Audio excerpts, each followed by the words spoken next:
unboxing a watch that has just come in, one of my favorite watches, a Rolex reference 16710, which is the GMT Master 2. Let's take a look. Beautiful. Have a look. This is called a Rolex GMT Coke. That's the nickname of it. There's been a lot of rumors about this watch in particular, where people are saying that Rolex are going to come out with a ceramic variation of the Coke, and obviously they'll be the next hot thing, and the Pepsi is going to be discontinued and they're going to continue this Coke. Again, I think the Coke colors work so well on this watch. Whether Rolex come out with a ceramic one or not, I have no idea. If they do, it immediately will command a massive premium.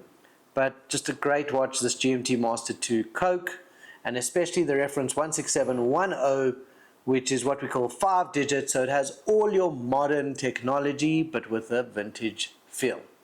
Absolutely love this watch.